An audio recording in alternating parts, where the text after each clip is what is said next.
हरे कृष्णा, राधे राधे। आज हम आपको बैसाख मास का पहला अध्याय सुनाएंगे। जय श्री गणेश भगवान की जय।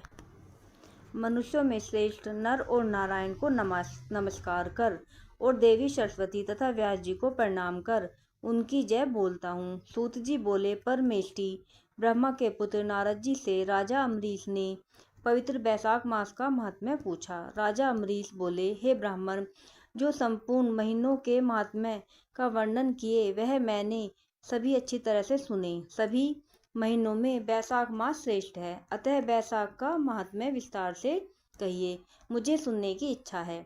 यह मास विष्णु भगवान को प्यारा क्यों है और इसमें कौन कौन से धर्म कर्म उन्हें क्यों प्रिय है, क्या दान करना चाहिए, उसका क्या फल होता है, ये सब कार्य किस देवता को प्रसन्न करने के लिए करने चाहिए, इस मास में करने योग्य काम क्या है, कौन से कार्य विष्णु भगवान को प्रिय है, इसमें क्या दान किस लिए किया जाता है, उसका फल और उद्देश्य क्या है, इस मास में किन किन वस्तुओं से भगवत पूजन करनी चाहिए। हे नारद, यह सब मुझे विस्तार से सुनाइए, मैं श्रद्धा से सुनूंगा। नारद जी बोले कि हे राजन, सभी महीनों का महात्म्य पहले विष्णु ने लक्ष्मी जी से किया था, जो मुझसे ब्रह्मा जी ने कहा है। सब महीनों में कार्तिक, माघ और बैसाख मास श्रेष्ठ हैं। इन तीनों में भी बैसाख मास सबसे श्रेष्ठ माना गया है।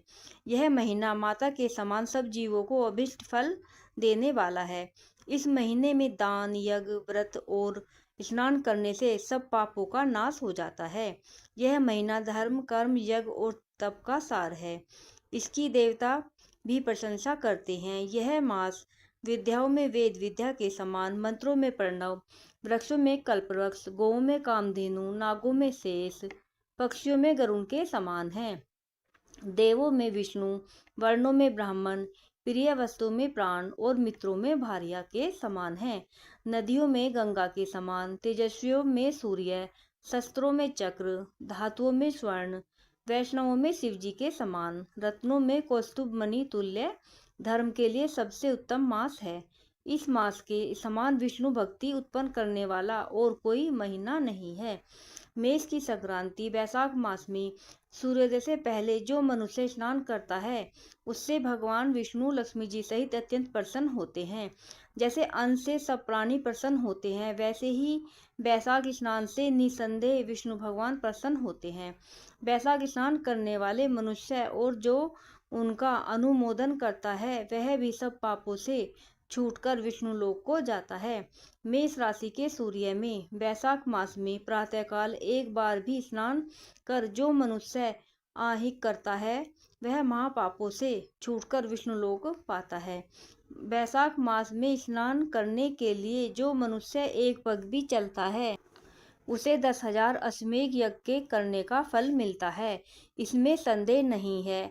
या एकार्चित होकर जो संकल्प भी करता है उसे भी निसंदेह 100 यज्ञ का पुण्य मिलता है।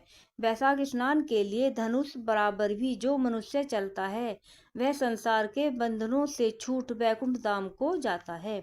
ब्रह्मांड भर के तीनों लोकों में जितने तीर्थ हैं, यह राजेंद्र, वे सब नगर के बाहर थोड़े से जल में भी रहते हैं। अर्थात बैसाख मास में स्नान करने के लिए किसी तीर्थ में न जा सके तो नगर के बाहर किसी जलाशय में स्नान करना चाहिए।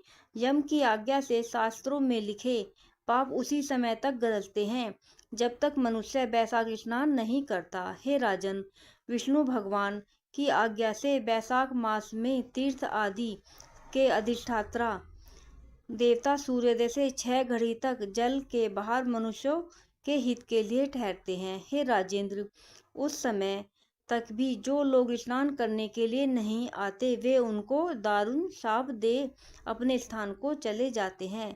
इसलिए बैसाख स्नान अवश्य करना चाहिए। राधे राधे।